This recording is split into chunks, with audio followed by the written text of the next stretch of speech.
Mashallah. Bisi ológe. Bisi ológe. Abọ̀bà aláwòrán dákun mọ́ wa ẹ nínú jẹ́. Bisi ológe. Alẹ́ mi mọ́ léṣẹ́ kan tí wọ́n máa ń gbé ní síta. Èmi mọ́ léṣẹ́ kan tí wọ́n máa ń gbé ńláńlá ṣe. Iléeṣẹ́ Bisi ológe so ti wo wọ́n ní Bisi ológe. Lọ YouTube Bisi ológe, on Instagram Bisi ológe, on Facebook Bisi ológe, on all platforms Bisi ológe. Àwọn nílé iṣẹ́ tí ń gbé ní síta ayẹyẹ tó bá tànà dùnlẹ̀ lẹ́tì máa rí Bisi ológe. Òde ìdùnnú táyé ti dòrè mọ́ lẹ́tì máa rí Bisi ológe. Aṣàdúrà fún Bisi ológe, ṣàlékún ọlá Bisi ológe, ṣàlékún ìbùkún Bisi ológe. Kí iléeṣẹ́ Bisi máa lọlẹ̀, iléeṣẹ́ Bisi ológe. Ẹ máa wo Bisi ológe show. They are the best and they are giving the best because they are trying their best. God bless everyone for viewing Bisi ológe and streaming it, then following their page. Assalamu alaikum warahmatullahi wabarakatuh.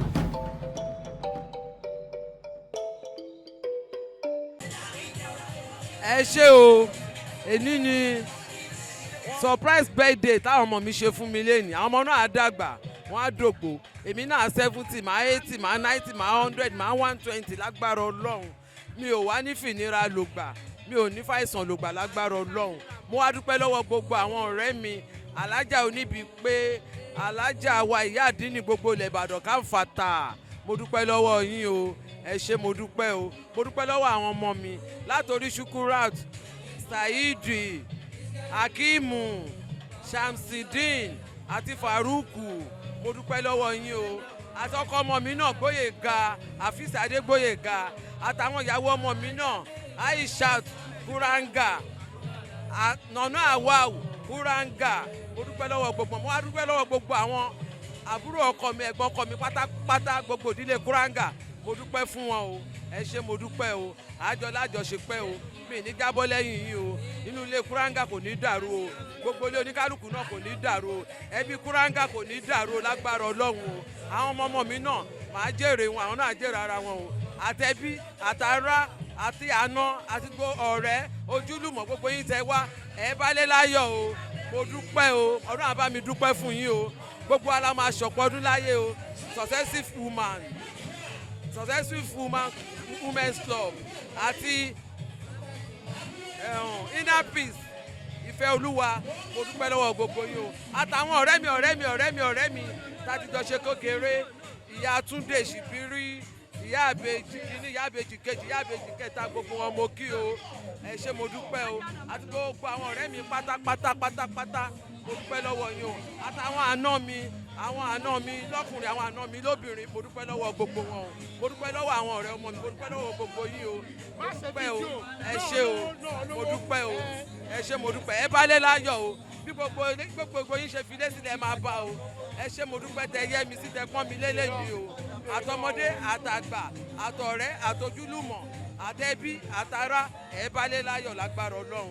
Ọlá Fatia, Bismillahirrahmanirrahim, alhamdulillahi rabbil alamin, arrahmanirrahim, maliki yawmiddin, iyyaka na'budu wa iyyaka nasta'in, ìdí lójàlé wà ládọ̀ nínú àmín. Ojú òní ti gbogbo yín o, ẹ ṣé o, mo dúpẹ́ o. 60 tí mo ṣe lénìí, màá ṣe 70, 80, 90, 100, 120 lágbára Ọlọ́run. Ọlá aláwùlá wàlá kùwátà ìlà àbílà ìyàlélà.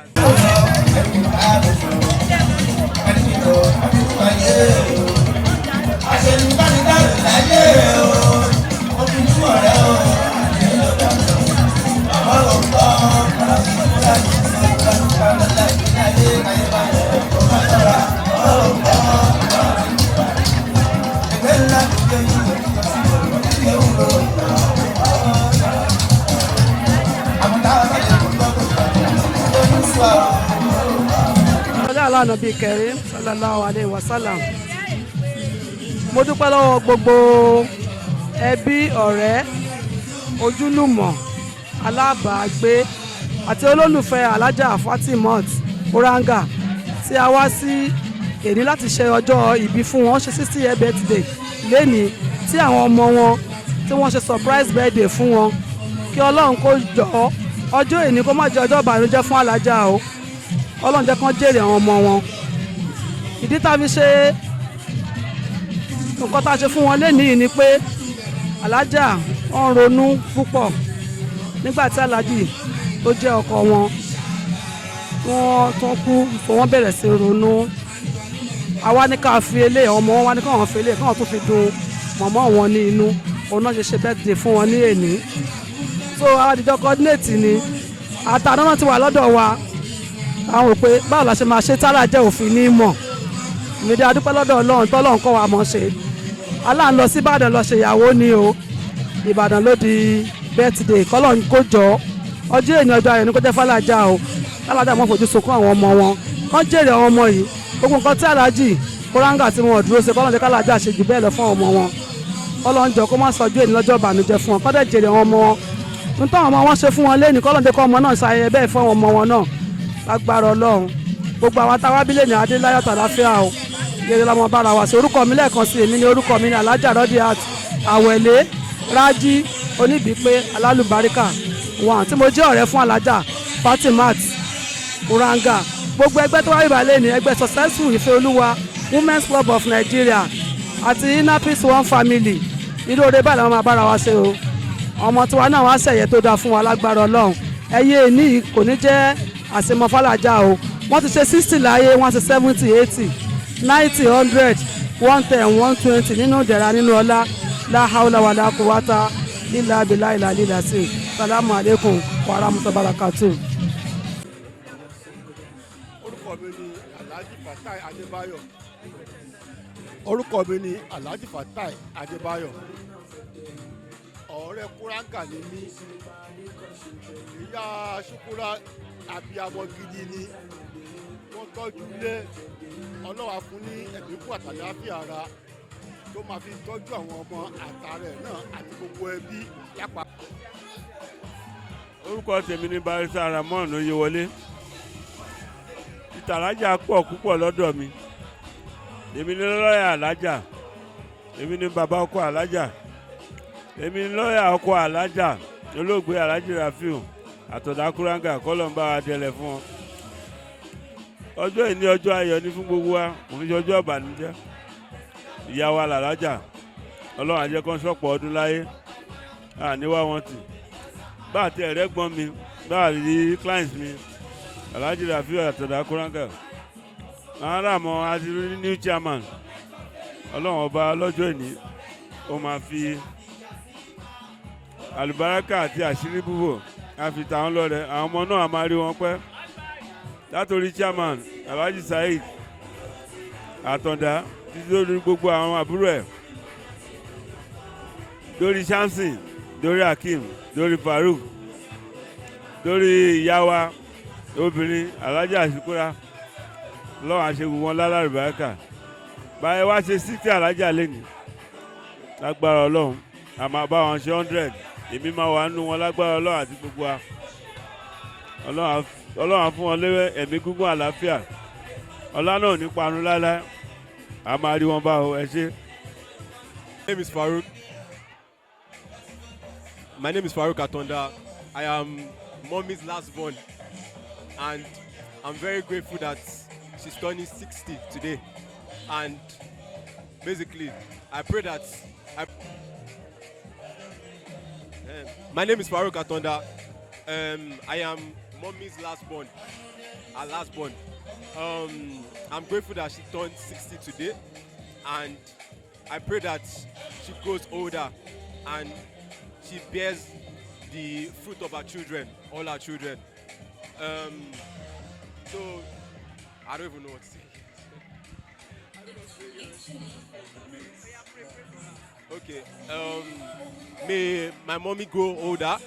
May she turn 70, 80, 90, 100. May she reap the fruit of all her children.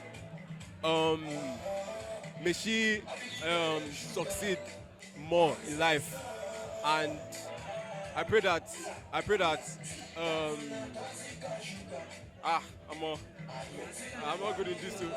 Okay, I love my mom so much, and I cherish her in my heart. I value my mom so much.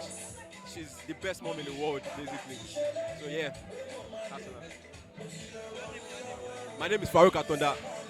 Sọlá Alánàbí Karim. Orúkọ mi ni Alhaja Martins.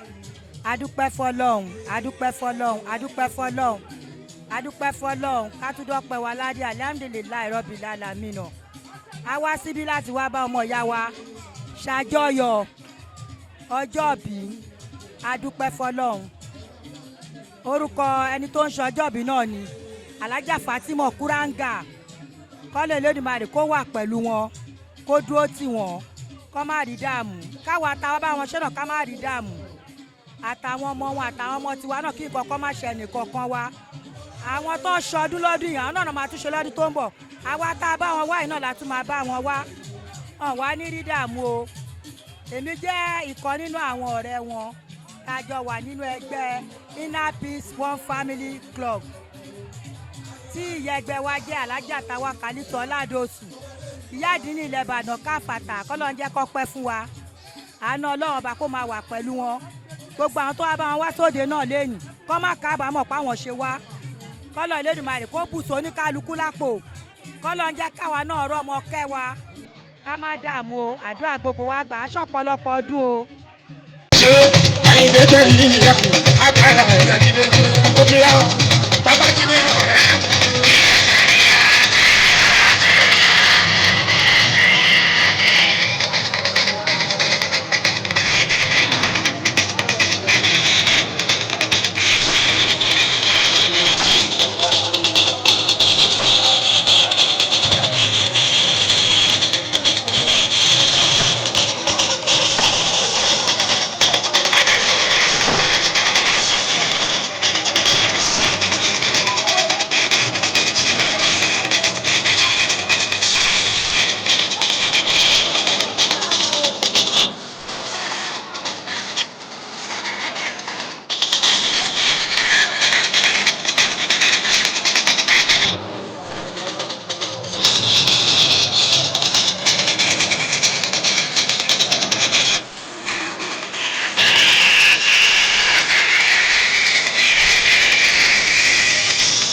Orúkọ tèmi ni Idris ọmọ abẹ̀rẹ̀ àgbà aka Aloma issue to the world, Fọlá for the girls. I'm using this medium to say a big happy